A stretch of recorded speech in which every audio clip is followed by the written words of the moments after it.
जय हिंद दोस्तों, कैसे आप सभी लोग। आशा करता हूं आप सभी ठीक होंगे, स्वस्थ होंगे और मौज कर रहे होंगे। मैं अंकित एक बार फिर से आपके अपने YouTube चैनल वासुदेवा एजुकेशन में आपका स्वागत करता हूं। प्रीवियस में हम कोशिका पर बात कर रहे थे और लगभग हमने कोशिका पढ़ भी ली है। आज हम बात करेंगे कोशिका चक्र व विभाजन की। दो पोर्शंस में इसको कंप्लीट करेंगे। पहला चैप्टर रहेगा अपने पास में कोशिका चक्र का, उसको डिवाइड करके दूसरे फॉर्म में ले जाएंगे कोशिका विभाजन, यानी दो वीडियो बनाएंगे, दो लेक्चर बनाएंगे। अगर हमारे चैनल पर कोई नया है, पहली बार आया है और उसको अगर वीडियो पसंद आती है तो चैनल को सब्सक्राइब करें, बेल आइकन को दबाएं, जिससे वीडियो का नोटिफिकेशन जल्द से जल्द आपके पास में आ जाए और आपको नया नया कंटेंट यहां पर देखने को मिलता रहेगा। तो हम ज्यादा देरी ना करते हुए डायरेक्ट स्क्रीन की ओर चलते हैं, जहां हमारा आज का टॉपिक लिखते हैं कोशिका चक्र। क्या लिख रहे हैं बेटा? कोशिका चक्र। अब इस कोशिका चक्कर को मैं क्या लिखूंगा बेटा? Cell cycle. अच्छा, सेल साइकिल है क्या? तो सिंपल बात समझो बेटा, आप सिंपल बात समझो, विभाजन से पहले की तैयारी अवस्था, विभाजन से पहले की तैयारी अवस्था, यानी कि डिवीजन करने से पहले या विभाजन करने से पहले जो तैयारियां हम करेंगे या विभाजन से पहले जो भी मटेरियल चाहिए वो कोशिका चक्कर से मिलेगा। कहां से मिलेगा? कोशिका चक्कर से मिलेगा। अच्छा, कैसे मिलेगा उसकी बात करते हैं।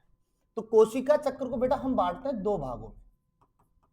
कोशिका चक्कर को हम बांटते हैं दो भागों में। अब देखो, इसके दो भाग की बात करें तो एक है हमारे पास में विभाजन की तैयारी। तो जैसा मैंने आपको बताया थोड़ी देर पहले कि कोशिका चक्कर में हम क्या करेंगे? विभाजन करेंगे। और दूसरा हो जाएगा बेटा हमारे पास में विभाजन की प्रावस्था। कौन हो जाएगा? विभाजन की प्रावस्था। सिंपल बात समझो, प्रिपरेशन ऑफ डिवीजन, यानी कि विभाजन के लिए जो भी तैयारी होगी वो कहां होगी? कोशिका चक्कर में। और phase of division, phase of division, ये हमारा क्या रहेगा? दूसरा पॉइंट रहेगा। अब देखो, ये सिंपल बात समझो कि ये हमारे पास में कोई कोशिका है, बीच में केंद्रक बैठा है, ये साइडों में क्या है बेटा? पूरा का पूरा कोशिका द्रव्य है। अब इस कोशिका द्रव्य में कई कोशिकांग भी बैठे हुए हैं। तो कोशिका का विभाजन कर रहे हैं तो सिंपल सी बात है, कोशिका द्रव्य टूटेगी और टूट करके दो भाग बनाएगी। तो सिंपल सी बात है, विभाजन की प्रावस्थाएं दो होंगी अपने पास। विभाजन की प्रावस्थाएं कितनी होंगी? दो होंगी। और ये दो कौन सी होंगी बेटा? एक तो होगी अपने पास में केंद्र की प्रावस्था। कौन सी होगी? केंद्र की प्रावस्था। और दूसरी जो होगी अपने पास में बेटा, कोशिका द्रवयी प्रावस्था। कोशिका द्रवयी प्रावस्था। और ये दोनों पोर्शन जो है, ये दोनों पोर्शन जो है बेटा एम फेज के होंगे अपने पास में। किसके होंगे? एम फेज के होंगे या एम प्रावस्था के होंगे। क्लियर बात है? तो हमें इस पूरे कोशिका विभाजन के लिए केंद्रक और कोशिका द्रवयी दोनों के लिए क्या करना है? तैयारी करनी है। अब ये तैयारी कैसे होगी तो समझो, अपन इस विभाजन की तैयारी का पहला पॉइंट नोट करते हैं, वृद्धि। क्या नोट करते हैं बेटा? वृद्धि। और वृद्धि को हम क्या लिख रहे हैं? ग्रोथ। क्या लिख रहे हैं? ग्रोथ। अच्छा, ग्रोथ किस में होगी? वृद्धि किस में होगी? तो इसी में होगी अपने पास में। तो कोशिका द्रव्य में होगी अपने पास में। कहां होगी? कोशिका द्रव्य में होगी अपने पास में। अब कोशिका द्रव्य के अंतर्गत ये जो वृद्धि होगी, कोशिका द्रव्य में जो वृद्धि हो रही है अपने पास में, वो कैसे होगी? तो समझो, पहला लाइन लिख दे अपन, कोशिका द्रव्य में वृद्धि। कोशिका द्रव्य में वृद्धि। ये मान के चलो, अगर कोशिका द्रव्य जो है पहले हमारे पास में छोटा था, अब क्या हो जाएगा? बड़ा। आकार बड़ा करेंगे क्योंकि मटेरियल्स को और भी तो समाना है। केंद्रक में वृद्धि होगी और कोशिकांगों में वृद्धि होगी, तो आकार बढ़ाएगा कि नहीं बढ़ाएगा? तो कोशिका द्रव्य में सबसे पहले क्या होगी? वृद्धि होगी। आप सिंपल बात समझो, घर से आप निकले, आपको 5 किलो आलू लेने थे, आपने एक थैला लिया 5 किलो का, उसमें 5 किलो आलू भर लिए। अब घर वालों का फोन आता है कि आपको 10 किलो आलू लेके आने। क्या 5 किलो थैले में आएंगे? क्या नहीं, आपको 10 किलो का थैला चाहिएगा, तो फिर 10 किलो के थैले में डालोगे। तो आप समझो अभी जो मटेरियल है वो कितना है? 5 किलो। अब जैसे हम वृद्धि करेंगे वो कितना हो जाएगा? 10 किलो। तो हमें इसमें वृद्धि चाहिए या नहीं चाहिए? तो पहला पॉइंट क्या हो जाएगा बेटा, कोशिका द्रव्य में वृद्धि। अच्छा, अब कोशिका द्रव्य में वृद्धि होगा, थैले में वृद्धि होगी, अब मटेरियल में वृद्धि होगी जो उसके अंदर था। तो इसमें कौन बैठा है, कोशिकांग बैठे हैं, इसमें कोशिकांग बैठे हैं, इसमें कौन बैठा है बेटा, कोशिकांग बैठे हैं। तो कोशिकांग में क्या होगा बेटा, संश्लेषण। कोशिकांगों में क्या होगा, संश्लेषण, यानी कोशिकांग भी अपनी क्या करेंगे, वृद्धि करेंगे। क्या करेंगे, वृद्धि करेंगे। अच्छा, दूसरा पॉइंट यही समझे, दूसरा पॉइंट अगर हम यही समझे तो आप सिंपल बात समझो, आप यहां पर सिंपल बात समझो कि ये केंद्रक भी तो वृद्धि करेगा, ये केंद्रक भी तो वृद्धि करेगा, और केंद्रक में कौन बैठा है, डीएनए बैठा है। तो हम क्या कहेंगे, डीएनए रेप्लिकेशन होता है, डीएनए रेप्लिकेशन होता है, यानी कि डीएनए का प्रतिकृतिकरण होता है या डीएनए का द्विगुणन होता है। या तो डीएनए क्या हो रहा है, रेप्लिकेट, या डीएनए क्या हो रहा है अपने पास में, द्विगुणन हो रहा है। क्या डीएनए का क्या कर दिया, रेप्लिकेशन। तो लगभग कोशिका चक्कर में तैयारी में हमें क्या क्या करना है, कोशिका द्रव्य में वृद्धि, कोशिकांगों में वृद्धि और डीएनए का रेप्लिकेशन करना है। उसके बाद में हम आगे की ओर बढ़ जाएंगे, ठीक है। तो इसको आगे और खींचते हैं, आगे खींचे तो वापस से हम कोशिका चक्कर का डिवाइडेशन करते हैं, वापस से हम कोशिका चक्कर का डिवाइडेशन करते हैं और इस कोशिका चक्कर को हम अब ऑफिशियली दो भाग बनाते हैं। अब इन दो भागों में बात करें बेटा, तो पहली बात होती है अंतरावस्था की। क्या होती है, अंतरावस्था, जिसे हम क्या कहेंगे, इंटरफेज, जिसे हम क्या कहेंगे, इंटरफेज। और दूसरी जो बात होगी बेटा वो एम प्रावस्था की एज इट इज हो रही है, और एम प्रावस्था को हम क्या कह रहे हैं, एम फेज कह देंगे। अच्छा, अंतरावस्था में हमने क्या की, सबसे पहले कोशिका चक्कर में हम क्या कर रहे हैं, तैयारी कह रहे हैं। तो इसको हम क्या लिखेंगे बेटा, तैयारी प्रावस्था, इसको क्या लिखेंगे अपन, तैयारी प्रावस्था। और एम प्रावस्था में हम क्या कर रहे हैं, विभाजन, तो इसको हम क्या लिखेंगे बेटा, विभाजन की प्रावस्था, इसको क्या लिखेंगे, विभाजन की प्रावस्था। क्लियर बात है। अच्छा, एक चीज देखो आप, किसी भी काम को करने में समय ज्यादा किस में लगता है, तैयारी में लगता है या रिजल्ट में लगता है, तो सिंपल सी बात है तैयारी में लगेगा।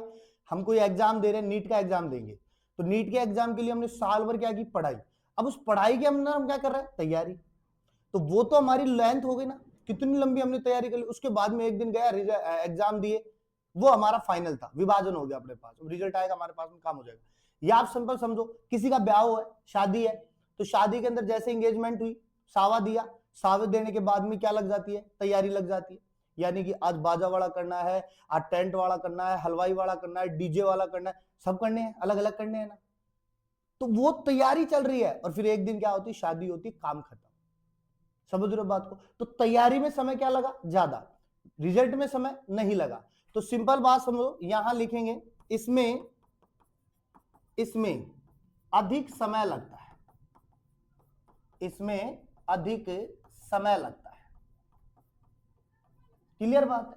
इसका उल्टा लिख देंगे हम, इसमें उल्टा लिख देंगे, इसमें कम समय लगता है, इसमें कम समय लगता है। क्लियर बात है। अच्छा, अब ये जो अधिक समय है हम कितना मान के चले, तो याद रखना एनसीईआरटी की लाइन है 95% से अधिक का समय, 95% से अधिक का समय जो है वो किस में लगता है, इंटरफेज में। और यहां हम क्या लिखेंगे, कम के लिए प्रतिशत से कम का जो समय है वो किस में लगेगा, एम प्रावस्था, किस में लगेगा, एम प्रावस्था। क्लियर बात है। तो ये कोशिका चक्कर की बात हो गई, अंतरावस्था और एम प्रावस्था, दोनों की बात करेंगे, अब दोनों की बात करेंगे। इसको काटते हैं अपन। अच्छा, एग्जाम्पल दे रखे हैं आपके पास में कोशिका चक्कर के, एनसीईआरटी में दो एग्जाम्पल दे रखे हैं आपको कोशिका चक्कर के लिए। एक तो दे रखा है आपको ईस्ट कोशिका का, किसका दे रखा है, ईस्ट कोशिका का। अब ईस्ट क्या है अपने पास में, कवक है। कौन सा कवक अपने पास में, एक कोशिकीय। कौन सा कवक है अपने पास, एक कोशिकीय, यूनिसेलुलर है। अब सीधी बात है, ईस्ट कोशिका के कोशिका चक्कर में, ईस्ट कोशिका के कोशिका चक्कर में कितना समय लगता है। और एक क्वेश्चन दे रखा है अपने पास में एग्जांपल के तौर पे, मानव कोशिका के कोशिका चक्कर में कितना समय लगता है? तो याद रखना, ईस्ट कोशिका में हमें लगता है 90 मिनट। कितना लगता है बेटा? 90 मिनट। वही मानव कोशिका में या मानव कोशिका को विभाजित होने में कितना समय लगता है? 24 घंटे, 24 हावर्स लगते हैं। अच्छा, अब मैंने थोड़ी देर पहले आपको कहा, थोड़ी देर पहले कहा कि जिसमें तैयारी होगी वो समय ज्यादा होगा, विभाजन वाला समय क्या होगा? कम। तो तैयारी जो है बेटा, तैयारी जो है लगभग 23 घंटे में तैयारी प्रावस्था पूर्ण होती है। क्लियर बात है? और 1 घंटे में विभाजन हो जाता है। 1 घंटे में क्या होगा? विभाजन। या हम सिंपल बात समझे, 23 घंटा जहां लग रहा है वो तो कौन सी फेज है बेटा? इंटरफेज। कौन सी फेज है? इंटरफेज। और जहां मैंने 1 घंटा लिखा है उसको आप मान लो एम फेज। उसको क्या मान लेते हैं अपन? एम फेज मान लेते हैं। क्लियर बात है? तो ज्यादा समय कौन ले गया? इंटरफेज। कम समय कौन ले गया? M phase. क्लियर बात है? अच्छा, अब इस कोशिका चक्कर का हम एक छोटा सा डायग्राम बनाते हैं। एक डायग्राम बनाते हैं, उस डायग्राम के माध्यम से इसको समझने की कोशिश करते हैं। तो देखो, मैं एक डायग्राम के अंदर ही कंप्लीट कोशिका चक्कर को समझाता हूं आपको। तो मैंने यहां पे एक डायग्राम बना दिया, एक गोला खींच दिया। अच्छा, इस गोले के मैं 4 भाग कर देता हूं आपको। कितने भाग करूंगा? 4 भाग। क्यों कर रहा हूं? तो उसका रीजन समझो आप। उसका रीजन समझो, ये जो अंतरावस्था है ना, ये 3 भागों में बटी होती है। कितने भागों में? 3 में। एक होगी जीवन, एक होगा एस, और एक होगा अपने पास में G2 प्रावस्था। जीवन प्रावस्था, एस प्रावस्था और G2 प्रावस्था। और ये जो विभाजन की प्रावस्था होगी ना, ये 2 होगी। एक होगी बेटा कैरियोकाइनेसिस। क्या होगी अपने पास में? कैरियोकाइनेसिस। और एक होगी साइटोकाइनेसिस। कौन होगा? साइटोकाइनेसिस। कैरियोकाइनेसिस और साइटोकाइनेसिस, विभाजन की प्रावस्था, अंतरावस्था की प्रावस्था।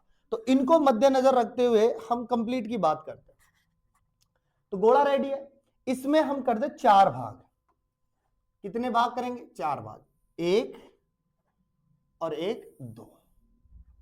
क्लियर बात है बेटा? 4 भाग हो गए, 4 पोर्शन हो गए। अच्छा, अब समझो, अब इन 4 प्रावस्थाओं की कहानी मैं एक एक करके समझाता हूं। यहां से लेके और इस चक्कर को मैं यहां तक घुमाता हूं। ये पूरा जो चक्कर है बेटा, ये जो पूरा चक्कर है, ये जो पूरा चक्कर है वो हमारे पास में इंटरफेज का है। किसका है? इंटरफेज का। यानी कि ये तो 3 पोर्शन है ना, ये अकेले किसके है? इंटरफेज के। अच्छा, और ये वाला जो पोर्शन है, ये वाला जो पोर्शन है यहां तक का, ये पोर्शन है बेटा एम फेज का। किसका है? एम फेज का, यानी विभाजन प्रावस्था का। अच्छा, विभाजन प्रावस्था को कितने में बांटा हमने? 2 में। विभाजन प्रावस्था को हमने कितने में बांटा? 2 में। तो ये हमने 1 और 1, 2 पोर्शन कर दिए। अच्छा, इसको नाम दे दूं मैं साइटोकाइनेसिस वाला। कौन सा नाम दे दूं मैं? साइटोकाइनेसिस। क्लियर बात है? और दूसरे वाले को भाग का नाम देंगे अपन कैरियोकाइनेसिस वाला। कितना देंगे? कैरियोकाइनेसिस। अच्छा, केंद्र की प्रावस्था या केंद्र की जो विभाजन होगा ना, वो बेटा 4 में होगा। कितने में होगा? 4 में। तो फिर इसके 4 भाग करो अपने, 1, 2 और 3। अब इनके नाम देखो, इनका एक का नाम तो होगा बेटा प्रोफेज, एक का नाम होगा बेटा मेटाफेज, एक का नाम होगा एनाफेज, और एक का नाम क्या होगा बेटा? टीलोफेज। क्लियर बात है? प्रोफेज, मेटाफेज, एनाफेज और टीलोफेज। और हमने आपको एक चीज बताई थी कि जब गुणसूत्र बनते हैं ना, वो प्रोफेज में बनते हैं, दिखाई मेटाफेज में देते हैं, अलग ध्रुवों पर एनाफेज में जाते हैं, और टीलोफेज उनको अलग कर देता है कोशिका द्रव्यी विभाजन के लिए। यहां तक ये बात क्लियर है? चलो इसकी बात करते हैं अपन। अब हम बात करते हैं अंदर के मटेरियल की। अगर हम चर्चा करें बेटा, अंदर के मटेरियल की चर्चा करें, तो इसको नाम दे देते हैं अपन जीवन। इसको क्या नाम दे दिया मैंने? जीवन प्रावस्था।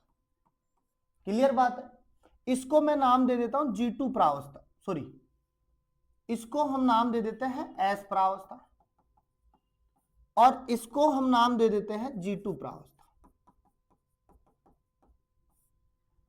इंटरफेज की तीन ही बात थी, G1, S और G2। अच्छा, अब ध्यान से समझना, ये जो G1 हो रही है वो S से पहले हो रही है ना, तो हम क्या लिखेंगे बेटा यहां पे, हम क्या लिखेंगे यहां पे, पूर्व S प्रावस्था।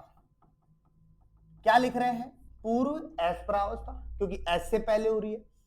अच्छा, इसके अलावा M के बाद में हो रही है, तो M क्या लिखेंगे, पश्चय M प्रावस्था।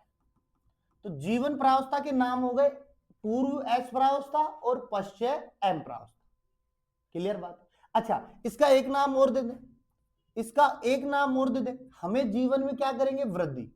हम जीवन में क्या करेंगे बेटा, वृद्धि, ग्रोथ करेंगे, तो इसको हम क्या लिखेंगे, ग्रोथ फेज। क्या लिखेंगे, ग्रोथ फेज। क्लियर बात है। अच्छा, अब वृद्धि कर रहे हैं तो मेटेरियल्स की तो वृद्धि करेंगे, मेटेरियल्स की तो वृद्धि करेंगे, तो हम यहां पे पहला पॉइंट ऐड करेंगे। हम क्या करेंगे, यहां पे पहला पॉइंट ऐड करेंगे, और इस पहले पॉइंट में हम लिखेंगे आरएनए व प्रोटीन का संश्लेषण करता है। क्या करता है बेटा, आरएनए व प्रोटीन का संश्लेषण करता है। यह सिंपल बात कहूं मैं, सिंपल बात कहूं बेटा मैं, जैविक अणुओं का संश्लेषण करता है। क्या कर रहा है, जैविक अणुओं का संश्लेषण कर रहा है। कौन कर रहा है अपने पास में, जीवन कर रहा है। कौन कर रहा है, जीवन कर रहा है। क्लियर बात है। अच्छा, इसके अलावा इस जीवन की और कहानी की याद करें तो इसी जीवन के अंदर दूसरा पॉइंट हम लिखेंगे। जीवन का दूसरा पॉइंट अगर लिखूं मैं, तो डीएनए की संख्या, डीएनए की संख्या ज्यों की त्यों बनी रहती है, जितनी है उतनी ही रहेगी अपने पास में, कोई भी फेरबदल नहीं होगा। वैसे ही सेम लाइन गुणसूत्र के लिए भी लिख सकते हैं कि गुणसूत्र भी जितने हैं उतने ही रहेंगे, कोई भी चेंजेस नहीं आएगा। क्लियर बात है। यह बात होगी जीवन प्रावस्था की। अब हम किस में चले, एस प्रावस्था में। तो देखो एस का मतलब हो गया यहां पे संश्लेषण से। किससे हो गया, संश्लेषण से, निर्माण से हो गया। तो एस का मतलब संश्लेषण, तो मैं इसको नाम दूंगा बेटा संश्लेषी प्रावस्था। क्या नाम दे रहा हूं इसको, संश्लेषी प्रावस्था, यानी कि किसी ना किसी चीज को बना रहा है। ऊपर वाला भी बना रहा था, नीचे वाला बना रहा है। क्या बना रहा है, क्या बना रहा है, तो समझो पहला पॉइंट डीएनए का प्रतिकृतिकरण। क्या बता रहा हूं मैं, डीएनए का प्रतिकृतिकरण, डीएनए का रेप्लिकेशन, यानी डीएनए की कॉपी कौन बना रहा है, एस प्रावस्था। अगर जीवन के पास में 5 ग्राम था तो उसको 10 ग्राम कौन कन्वर्ट करेगा, एस प्रावस्था। अगर जीवन के पास में 5 ग्राम है तो उसको 10 ग्राम कौन बनाएगा, एस प्रावस्था। दूसरा रीजन सुनो, दूसरा रीजन सुनो, क्या डीएनए अकेला है क्या केंद्रक में, नहीं है। कौन है, स्टोन प्रोटीन भी तो है। कौन है, स्टोन प्रोटीन। तो हम लिखेंगे स्टोन प्रोटीन का द्विगुणन, स्टोन प्रोटीन का द्विगुणन, मल्टीप्लीकेशन ऑफ स्टोन प्रोटीन। और स्टोन प्रोटीन 5 थी, H1, H2A, H2B, H3 और H4। क्लियर बात है। अच्छा, इसके अलावा हम बात करें, इसके अलावा हम बात करें तो हमारे पास तारक केंद्र भी तो है जो स्पिंडल फाइबर का निर्माण करवाएंगे आगे चलकर। तो हम क्या लिखेंगे, हम क्या लिखेंगे, हम क्या लिखेंगे, तारक केंद्र का द्विगुणन, तारक केंद्र का द्विगुणन। तो याद रखना बेटा, ये जो द्विगुणन है ये कहां हो रहा है, ये जो द्विगुणन है तारक केंद्र का, ये कहां हो रहा है, कोशिका द्रव्य में। कहां हो रहा है, कोशिका द्रव्य में। और ये दोनों कहां हो रहे हैं बेटा, केंद्रक में। कहां हो रहे हैं, केंद्रक में। ये कहां हो रहा है, कोशिका द्रव्य में। अच्छा, तारक केंद्र कौन सी कोशिकाओं में मौजूद था? केवल जंतु कोशिकाओं में। केवल किसमें मौजूद था बेटा? जंतु कोशिकाओं में मौजूद था, पादप कोशिका में ये भी नहीं था। क्लियर बात है? तो ये हमारे पास में 2 फेज कंप्लीट होते हैं। अच्छा, तीसरे की बात करते हैं, G2 की। देखो, अब ये जो पूर्व एस प्रावस्था है, तो G2S के बाद में आ रही है अपने पास में, तो इसको उल्टा कर दो, पश्चय एस प्रावस्था, सॉरी, हाँ, पश्चय एस प्रावस्था, पहली बात। तो दूसरा, पूर्व एम प्रावस्था, यानी एम से पहले हो रही है। क्लियर बात है? अच्छा, यहां मैंने वृद्धि की, यहां मैंने संश्लेषण किया। अब तैयारी पूरी हुई या नहीं हुई अपने पास में? विभाजन के लिए तैयारी पूर्ण हुई या नहीं हुई? क्योंकि मैंने क्या कहा, कोशिका चक्र में या इंटरफेज में तैयारी होगी, तो यहां तैयारी पूरी हुई या नहीं हुई? बिल्कुल हुई। तो इसका एक नाम हम लिखेंगे, एक नाम हम लिखेंगे तैयारी प्रावस्था। क्या लिखेंगे? तैयारी प्रावस्था। क्लियर बात है? अच्छा, एक और चीज समझो, एक और चीज समझो यहां पे, एक और चीज समझो आप यहां पे मेरे पास, यहां एक ही पॉइंट लिखेंगे और इस पॉइंट को हम ऐसे कैसे लिख देंगे, आरएनए व प्रोटीन का संश्लेषण करता है। यानी कि एम प्रावस्था को जो चाहिएगा वो कौन बना के देगा? G2। कौन बना के देगा? G2। तो हम सिंपल लाइन यहां पर लिख सकते हैं, एम प्रावस्था को आवश्यक पदार्थ G2 उपलब्ध करवाएगा। कौन करवाएगा बेटा? G2 उपलब्ध करवाएगा। या इस पूरे प्रोसेस की अगर तरफ चले अपने, तो पूरे प्रोसेस की अगर गहराई की ओर चले, पूरे प्रोसेस की अगर गहराई में चले, तो याद रखो, देखो जीवन में जो बना वो किस में आया? जीवन में जो बन रहा है अपने पास में वो किस में आ रहा है बेटा? एस में। एस में जो बन रहा है वो कहां जाएगा? G2 में। G2 में जो बन रहा है वो कहां जाएगा? M में। और M का वापस किस में आ जाएगा? जीवन में। समझ रहे हो बात को? ये पूरा प्रोसेस हो गया, ये सेल साइकिल की बात हो गई। अच्छा, एक चीज और होती है बेटा, जीवन से एस के अंदर मटेरियल आ रहा है, जीवन से एस के अंदर मटेरियल आ रहा है, तो मुझे बताओ, जीवन से एस में जो मटेरियल आएगा उसकी पहचान होगी या नहीं होगी? उसकी पहचान होगी या नहीं होगी? तो यहां पर हमारे पास में एग्जैक्ट यहां पर एक चेक पोस्ट लगाएंगे अपन। क्या लगाएंगे? चेक पोस्ट लगाएंगे। जीवन व एस के बीच में चेक पोस्ट या चेक पॉइंट मौजूद है, जो जीवन से आ रहे मटेरियल को क्या करेगा? चेक करेगा। क्या करेगा? चेक करेगा। किसके लिए? आगे संश्लेषण भी तो करना है इसको। अगर सपोज देन जीवन का जो डीएनए, जीवन में डीएनए मौजूद था, अब उस डीएनए में कोई विकार है या आनुवांशिकी विकार है, तो एस तो उसको डबल करके दे देगा, एस तो उसे डबल करके देगा और वो G2 में चला जाएगा।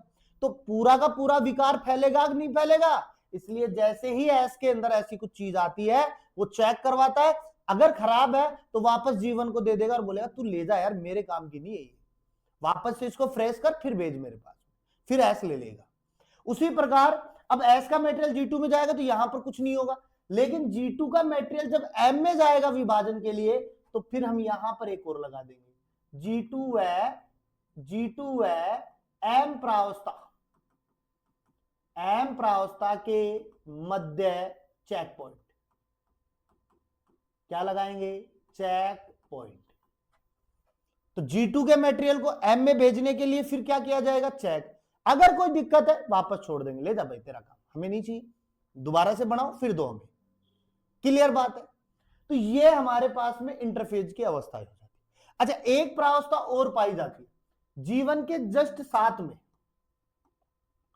जीवन के जस्ट साथ में हमारे पास में यहां पे इस प्रकार से एक G0 अवस्था और पाई जाती है। इस G0 अवस्था को बेटा हम लिखते हैं शांत प्रावस्था। क्या लिखेंगे? शांत। अगर शांत नहीं लिख रहे हैं तो हम इसको लिखेंगे विश्राम प्रावस्था। क्या लिखेंगे? विश्राम प्रावस्था। समझ रहे हो बात को? अच्छा, अब एक चीज समझो, शांत बैठा है इंसान तो कुछ तो कर रहा होगा ना, कुछ तो कर रहा होगा, विभाजन ही तो नहीं कर रहा, और तो काम करेगा। तो याद रखो, इस G0 के अंदर, इसे G0 के अंदर रहेगा कौन, पहले तो वो समझो। इस G0 के अंदर रहेगा कौन? तो विभेदन न करने वाली कोशिका, विभेदन न करने वाली कोशिका, यानी कि जिन कोशिकाओं में विभाजन नहीं होता है वो किस में रहेंगी? विश्राम प्रावस्था। किस में रहेंगी? विश्राम प्रावस्था। अब हमारे पास में कुछ सेल्स ऐसी होती है जो विभाजन ही नहीं करती है, जीवन में विभाजन ही नहीं करती है, और दो ही सेल है बेटा, दो ही सेल है, नर्व सेल। अच्छा, नर्व सेल को मैं ब्रेन सेल लिख दूं, वह हार्ट सेल में जीवन में विभाजन नहीं होता। तो नहीं होता है तो हार्ट सेल और ब्रेन सेल का निवास स्थान कौन होता है? G0। ये जीवन पर्यंत G0 में बैठी रहेंगी, नहीं जाएंगी यहां से, बिल्कुल नहीं हटेंगी। लेकिन एक चीज आप ये देखो, अगर अपने पास में कोई जीव शांत है, जैसे अपनी बात कर लो, अपने शांत है, सो रहे हैं, विश्राम कर रहे हैं विदाउट डिस्टर्बेंस, तो क्या हमारे शरीर में काम नहीं हो रहा? क्या हो रहा है ना? अरे भाई, O2 का प्रवाह तो हो रहा है, CO2 बाहर निकल रही है नहीं निकल रही, माइंड में थॉट्स चल रहे हैं नहीं चल रहे, सपने आ रहे हैं या नहीं आ रहे अपने पास में, आ रहे ना। हमने जो भोजन किया था उसका कार्य हो रहा है या नहीं हो रहा? हो रहा है। लेकिन G0 के अंदर ये जो ब्रेन सेल है और ये जो हार्ट सेल है, तो उनमें उपापचयी क्रियाएं जारी रहती है। मेटाबॉलिज्म प्रोसेस क्या रहता है बेटा? जारी रहता है। अगर हम सो गए और हार्ट की क्रियाएं रुक गई तो हम भी क्या हो जाएंगे? रुक जाएंगे। क्या हो जाएंगे? रुक जाएंगे, और समय से पहले हम भी कहां पहुंचेंगे? ऊपर। समझ रहे हो बात को? तो ये कंप्लीटली किसकी बात हो गई अपने पास में? हार्ट, इसकी सेल साइकिल की। अच्छा, एक चीज और याद रखना बेटा, एक चीज और याद रखना, आपसे क्वेश्चन पूछ ले, सेल साइकिल को कंट्रोल कौन करता है? सेल साइकिल को कंट्रोल कौन करता है? सेल साइकिल का नियमन कौन करता है? तो देखिएगा, आनुवांशिकी नियंत्रण होता है इसका। क्या होता है? आनुवांशिकी नियंत्रण होता है इसका। क्लियर बात? आनुवांशिकी क्या होगा? नियंत्रण।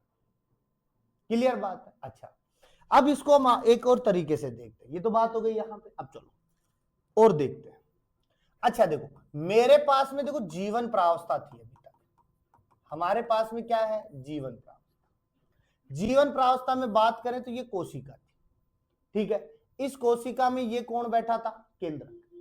अब केंद्रक के अंदर ये जो मटेरियल था, ये जो मटेरियल था, इसको हमने क्या नाम दिया था?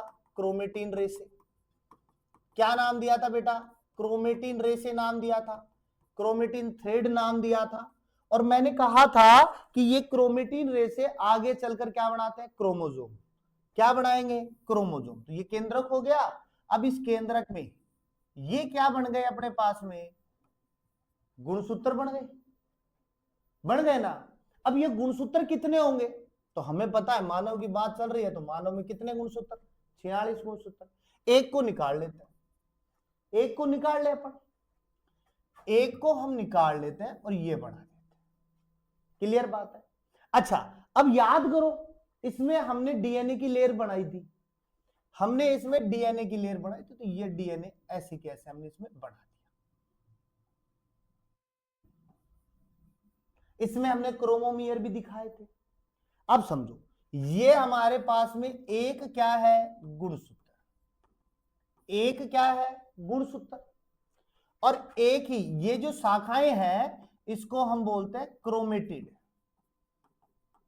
क्या कहते हैं? क्रोमेटिड। यानी एक ही क्या है? क्रोमेटिड। क्लियर बात है? अच्छा, डीएनए की जितनी वैल्यू है, डीएनए की जितनी वैल्यू है उतनी ही रहेगी। डीएनए ज्यों का त्यों, डीएनए ज्यों का त्यों, 5 ग्राम है तो 5 ग्राम, याद रखना। अच्छा, गुणसूत्र को हम डिनोट करते हैं बेटा 2n से। गुणसूत्र को किससे डिनोट कर रहे हैं? 2n से। क्रोमेटिड को हम करते हैं बेटा 2c से डिनोट। किससे करेंगे? 2c से। और डीएनए को डिनोट करते हैं अपन 2c से।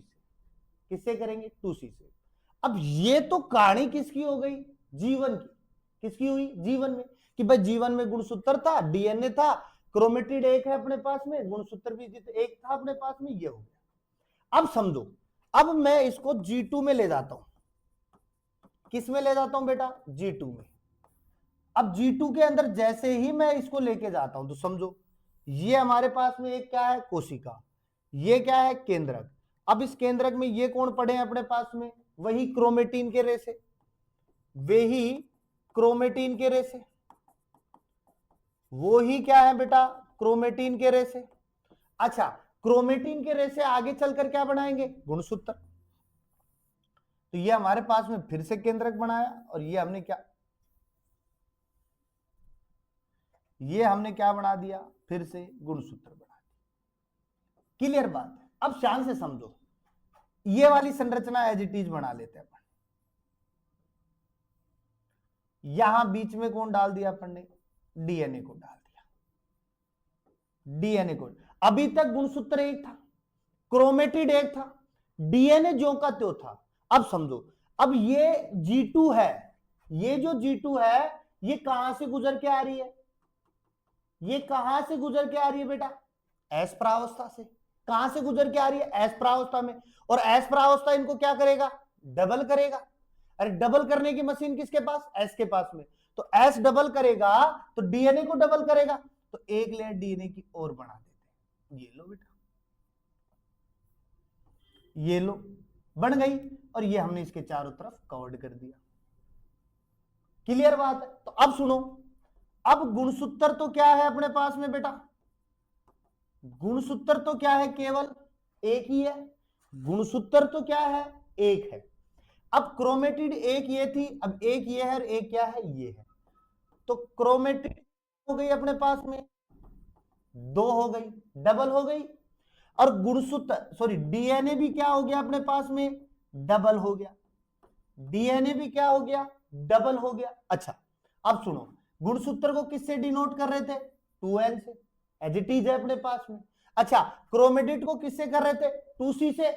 अब डबल कर दिया तो उसको हम क्या कर देंगे? 4c। और डीएनए भी क्या हो गया? डबल, तो इसको भी क्या लिख देंगे? 4। क्लियर बात है? ये प्रोसेस किसमें होता है अपने पास में? कोशिका चक्र। ऐसे चलती है कोशिका चक्र, एस प्रावस्था डबल करती है। क्लियर बात है? अच्छा, एक चीज और समझते हैं, एक चीज और समझते हैं। एक क्वेश्चन है, एग्जाम में भी आया हुआ है, समझो। पादप कोशिकाओं की मीजोफिल सेल्स में 16 गुणसूत्र है।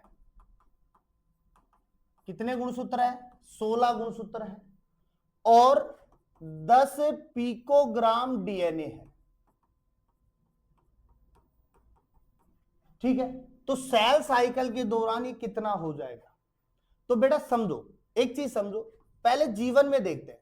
जीवन में 16 गुणसूत्र है, 16 गुणसूत्र है, 2n से डिनोट कर दे। फिर मैं बात कर रहा हूं क्रोमेटिड की। क्रोमेटिड भी कितनी है बेटा? 16, 2c बताएंगे। फिर हम डीएनए की बात करेंगे, डीएनए भी जितना है उतना ही रहेगा, तो 10 पिकोग्राम ही रहेगा अपने पास में। ठीक है।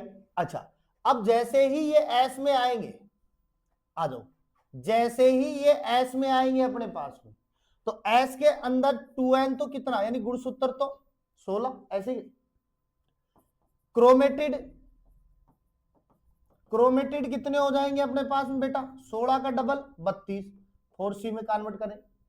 फिर हमारे पास में क्या आ जाएगा? डीएनए। अब डीएनए कितना हो जाएगा? 10 का डबल 20, तो 20 पिकोग्राम। क्या ऐसा हो जाएगा? 4c। अब ये सेम मटेरियल एस देगा बेटा, एस किसको देगा? G2 को। तो समझो 2n बराबर कितना रहेगा 16, जैसा था वैसा। क्रोमेटिड कितने हो जाएंगे, क्रोमेटिड कितने हो जाएंगे बेटा 32, और डीएनए भी कितना हो जाएगा बेटा 20 पिकोग्राम। तो जीवन में कम, एस में गुणसूत्र सेम रहेंगे, बाकी मटेरियल डबल, G2 के अंदर गुणसूत्र सेम रहेंगे, बाकी मटेरियल क्या हो जाएगा डबल हो जाएगा। तो इस प्रकार से अपन कंप्लीट सेल साइकिल की बात कर सकते हैं। अगला टॉपिक, अगला जो लेक्चर होगा अपना वो सेल डिवीजन पे होगा, वहां हम माइटोसिस और मियोसिस की बात करेंगे, साथ में हम एमाइटोसिस की भी बात करेंगे। तब तक के लिए आप वीडियो के साथ में बने रहिए, अपने दोस्तों के साथ में शेयर कीजिए और हमेशा की तरह मुस्कुराते